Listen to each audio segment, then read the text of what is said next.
ఆంధ్రప్రదేశ్ రాష్ట్రంలోని అన్ని జిల్లాల పోలీస్ సబ్ డివిజన్లు గౌరవ డీజీపీ శ్రీ హరీష్ కుమార్ గుప్తా ఐపీఎస్ ఆదేశాల మేరకు eagle chief inspector general of police Shri ఆకే Ravikrishna IPS పర్యవేక్షణలో తూర్పుగోదావరి జిల్లా SP Shri D Narasimha Kishore IPS ఆధ్వర్యంలో ఆంధ్రప్రదేశ్ రాష్ట్రంలో మాదక ద్రవ్యాల నియంత్రణకు చేపట్టిన ప్రత్యేక కార్యక్రమం ఆపరేషన్ వజ్రప్రహార్లో భాగంగా రాష్ట్ర వ్యాప్తంగా అన్ని జిల్లాల్లోని పోలీస్ సబ్ డివిజన్లలో మార్చి 7, 2026 శనివారం రోజు మెగా కార్డన్ సర్చ్ ఆపరేషన్ విస్తృతంగా నిర్వహించబడింది। ఈ మెగా ఆపరేషన్ ను సంబంధిత సబ్ డివిజన్ లో డీఎస్పీ, అడిషనల్ ఎస్పీ ఆధ్వర్యంలో నిర్వహించారు। పోలీసు అధికారులు, సిబ్బంది, స్పెషల్ టీంలు కలిసి గుర్తించిన హాట్స్పాట్ ప్రాంతాల్లో విస్తృతంగా తనిఖీలు చేపట్టారు। ముఖ్యంగా మాదక ద్రవ్యాల వినియోగం జరుగుతున్నట్లు అనుమానం ఉన్న ప్రాంతాలు, అద్దె ఇళ్లు, విద్యార్థుల హాస్టళ్లు, నివాసాలు, లాడ్జీలు, ఖాళీ భవనాలు, బస్టాండ్లు, రైల్వే స్టేషన్లు మరియు ఇతర అనుమానాస్పద ప్రదేశాలలో పోలీసులు సోదాలు నిర్వహించారు।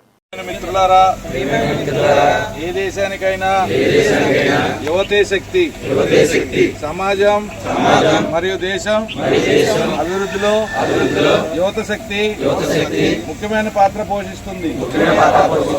అందువల్ల మాదక ద్రవ్య రహిత భారతదేశ ప్రచారంలో గరిష్ట సంఖ్యలో యువత పాల్గొనడం చాలా ముఖ్యం।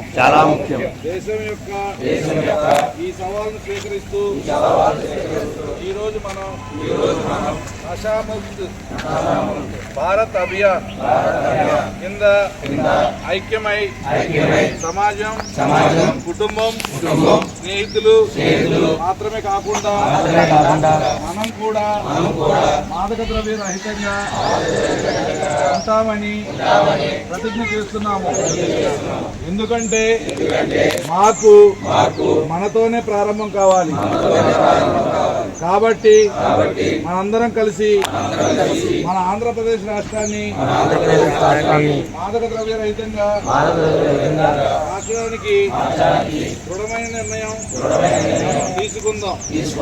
ఆ దేశాన్ని మాదక ద్రవ్య రహితంగా మార్చడానికి నా శక్తి మేరకు నేను ప్రతిదీ చేస్తానని ప్రతిజ్ఞ చేస్తున్నాను। జై హింద్।